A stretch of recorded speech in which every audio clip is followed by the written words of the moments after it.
wanted to give you some motivation for those that might be going through troubling times. Now, I want to talk about getting laid off or fired. 2022 has already proven that there's a lot of economic difficulties and there's a lot of things happening in the economy globally and domestic that are causing shifts in employment patterns as well as skills and labor. If you have found yourself in this position, know that many people are going through the same thing. One of the most devastating things for me personally as a human was graduating from college, getting my first big corporate job, and then being laid off from that same job.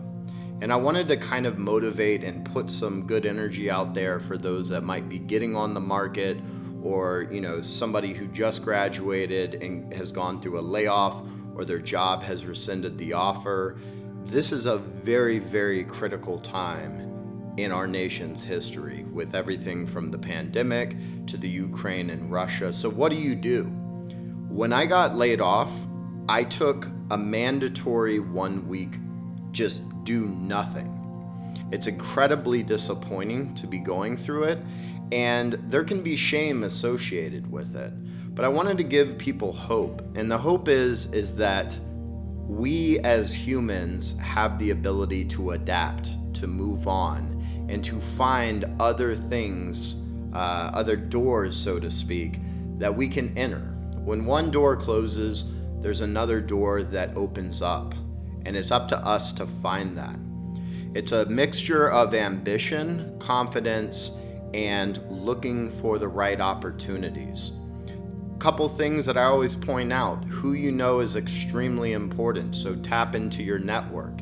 If you've just been laid off, it's important to start talking to those people that you once talked to. Number 2, during your downtime, be looking for jobs nonstop. Apply, send out your resume, cover letter, whatever you have to do. If you think 100 is enough, then up it to 1,000. If you think 1,000 is enough and you're not getting traction, then maybe it requires more than that. Maybe it requires sending in proof and examples of your skill sets. One of the things that I think people get very discouraged on is the fact that with unemployment or being laid off and being fired from a job, people get down on themselves. And it's up to us to motivate ourselves and to set a precedent, set a schedule that's going to allow us to wake.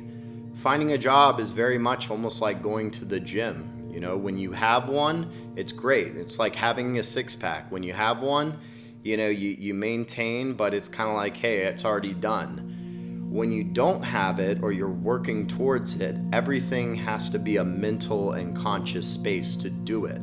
So finding a job and finding something that you like to do, and then not necessarily things that you always like, because you're not always going to like what you do and how you get paid, but to find something suitable for the skill sets that you hold.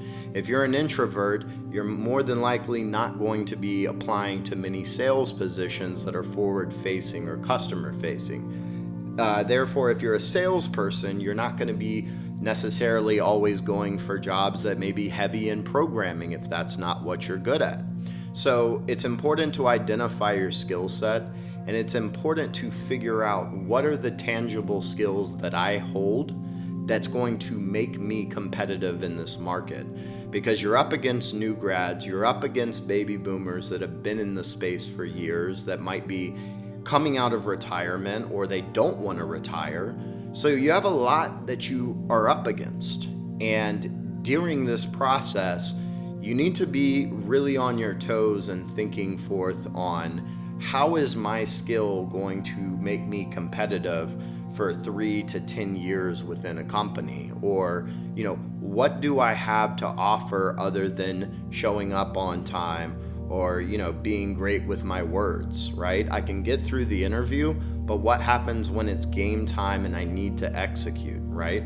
You need a set of tangible skills, whether it's programming, marketing and sales, being creative, Being able to have a different skill set and differentiate yourself from those that are applying.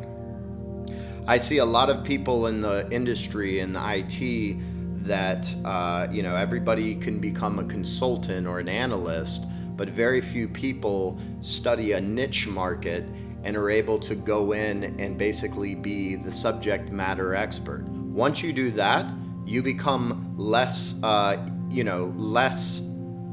of a target to being replaced, and it's less likely that in a situation like this, a layoff will occur.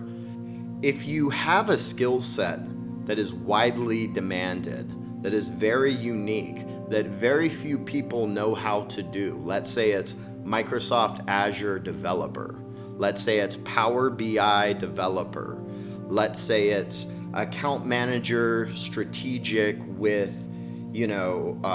healthcare and a focus in government, right?